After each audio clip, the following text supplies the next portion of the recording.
Praise the Lord to all of you. October month promise.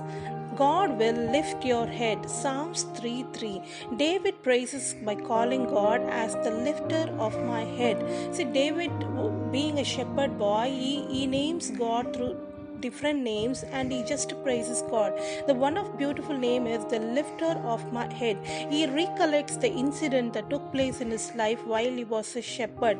Prophet Samuel came to his house and said to his father in 1 Samuel 16:5, call all your children and sanctify them. I'm going to offer sacrifice to God. See, if anybody wants to offer sacrifice to God, they have to go to the temple of God and there the prophet will offer. But the prophet himself coming to a person's house is a rare event. It doesn't happen usually.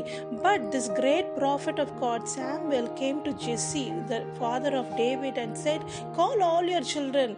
I brought an offering also. Now we are going to have a prayer meeting in your house. So what Jesse did, immediately he invited all, totally he was having 8 sons. He invited all the 7 sons. That too, the first 3 elder sons, they are working in the army, they are soldiers. So he sent somebody and he called them also, but he totally forgot about David. Lastly,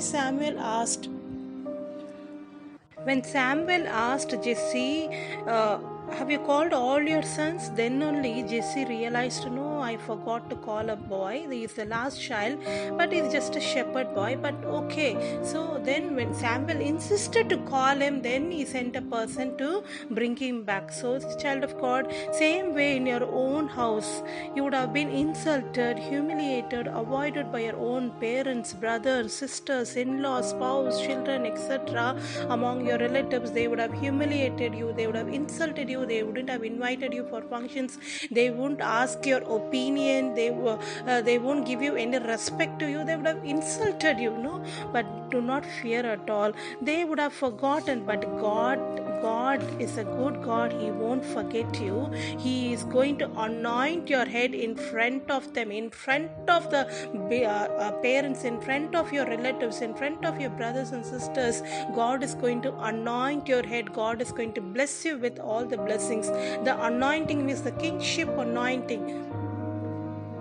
So you will be a king one day. And if you read in 1 Samuel 16:13, and from that day onwards, God's mighty hand was upon David. So from today onwards, God's mighty hand is going to upon you, and God is going to bless you. And in the day by day, God is going to bless you with all kinds of blessings. And the same family who humiliated him, they came for help. So if you read 1 Samuel 22:1, they came to him and they asked help. A same way in your house, God is going to lift your head. Same way, secondly, God is going to lift your head in your workplace or in your study place. If you read in Genesis 40:20 and 21, Pharaoh's chief butler and baker found guilty and were imprisoned, but one fine day the chief butler found non-guilty and he released from prison. His head was lifted and he again was posted in a same designation. Maybe wrongly you would have accused, you would have been terminated, you would have been demoted, you would have been sent you out from your school or college or from your workplace. Fear not at all. God is going to change the entire scenario. Your head will be lifted and you will be posted in the same designation. Yes, child of God, the Lord whom we are worshipping is going to lift your head in your house and in your workplace too. Amen. May the Lord bless you and fill you with all your heart's desire and let your head be lifted among everybody in Jesus' name. Amen.